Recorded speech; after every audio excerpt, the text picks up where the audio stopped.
Just a year after Charlie Munger's death, last week, Costco hit an incredible milestone, $1,000 per share.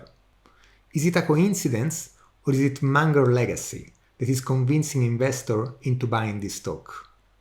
Let's analyze this business together, from last week's earnings report to tomorrow's potential, and let's understand together if Costco is still a buy at $1,000 per share. Hi, I'm Adri. I've been investing from over 15 years using strategy like technical analysis, value investing, multiples. In today's video, I'm going to share with you my take on Costco and why I think Munger's passing might have contributed to its incredible 440 billion valuation. Full disclosure, I don't have any open position on Costco. I don't plan to open any. I will try to be as neutral and objective as possible. Let's dive into this business together and see if it's worth buying at this price. First of all, let me just say this. Costco is really an incredible business. Just unbelievable. I've analyzed hundreds of companies and it's so rare to see these kind of numbers. Quarter after quarter after quarter, the company just go up, compounding months after months, quarter after quarter, for over 40 years. Let's check also the earnings per share. Same story. It just goes up and up and up, compound. This company deliver every quarter. Free cash flow. Yeah, not exactly the same, it's a little bit choppier, but overall the trend is up. Step 1, step 2, step 3, step 4, probably soon, step 5. I wouldn't be surprised to have $20 per share soon. By the way, I'm here on Qualtrim, Joseph Carson tool. It's an incredible tool. We can even see the cardholders' membership. We can see that they went from 50 million of 2007. It skyrocketed up to 138 million of today.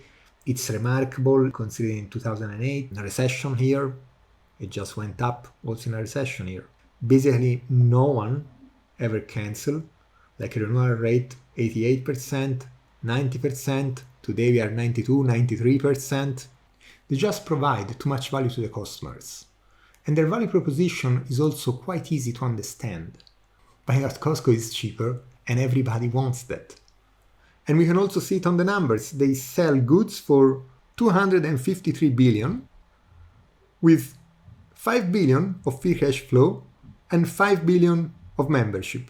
So the membership fees gives the free cash flow and everything else is just at cost. They have 900 warehouses with razor-thin margins, 1-2%, and Costco scale creates a competitive moat that's nearly impossible for a rival to breach. Looking at these numbers, it's quite easy to understand why Munger was so much in love with Costco. It's an unrivaled business, easy to understand, with an incredible moat, great management, making a lot of money. What's not to like? So Munger went deep into the rabbit hole of Costco and spoke about it all the time. He spoke about it so much that Warren Buffett started having fun of him. Check it out.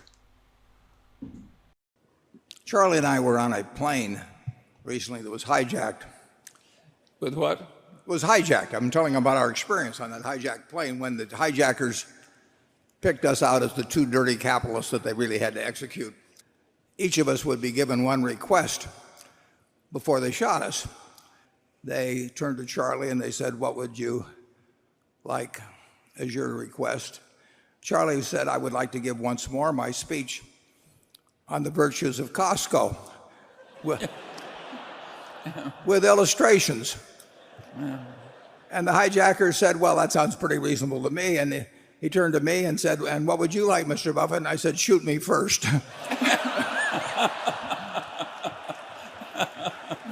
Yeah. Oh. So there is no doubt, Munger loved Costco. And for a very good reason, it's a phenomenal business. But after his death, the idolization began. And so the media turns Munger's passion into a spectacle. Like story after story after story of how he was obsessed with Costco, of how Costco was even a better investment than Berkshire, of how in his deathbed he was urging us all to buy Costco because it was the greatest company of all time. Well, so I believe that all this media coverage about Munger obsession, amplified by his death, have fueled this last year price surge.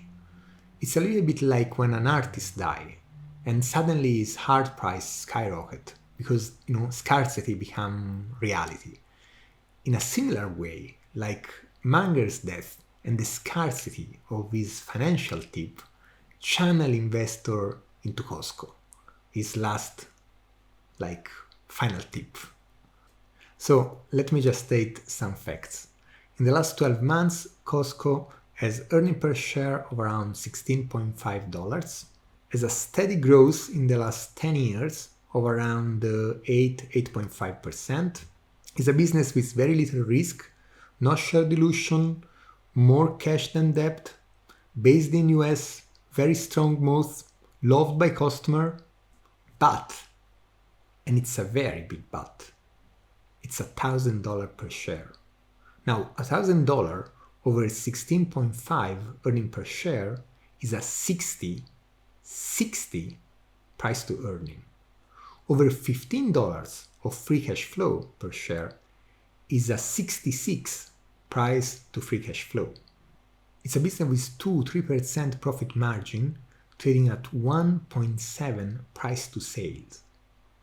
Now, trust me, this is very, very, very expensive. The business is so good, but it's so fucking expensive.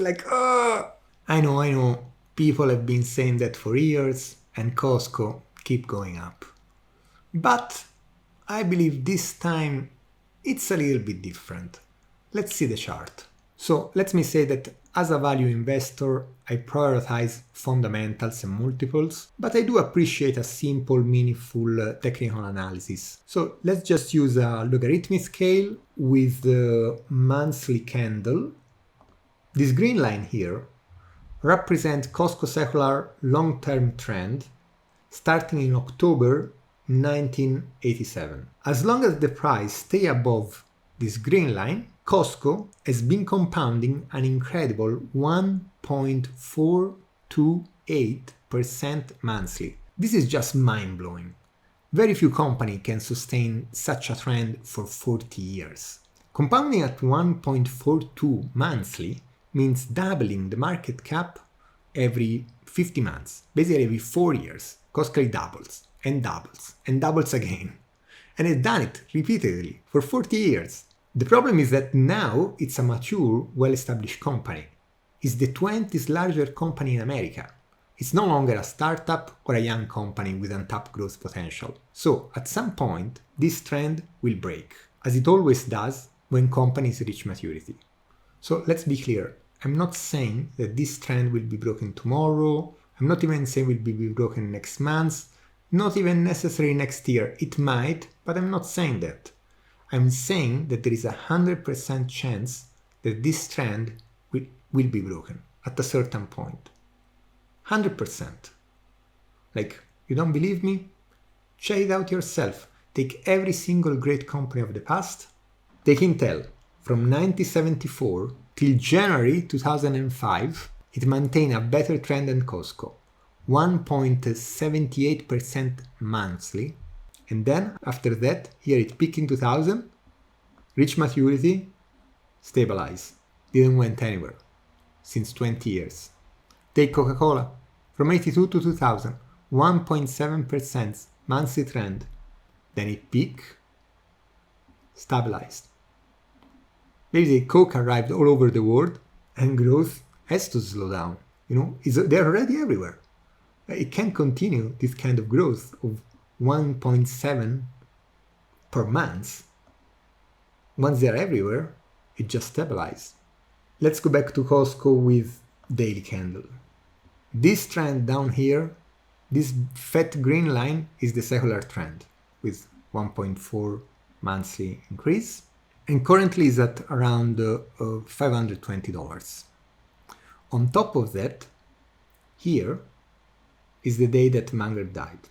28-29 November 2023, and as you can see, a way steeper trend started. It's already going on for more than 1 year, a trend of 0.186% daily or 3.7% monthly. Now, my prediction is that this trend will be broken during 2025. And we will revisit this trend down here in the next 2 to 3 years, maybe earlier. So I don't have a crystal ball to see the future, but I don't need a crystal ball to see the math. A company that is growing revenue 6-7% year over year, it cannot grow the market cap 15% year over year forever. At a certain point, it will have to go down. And I do believe that Munger would agree with me.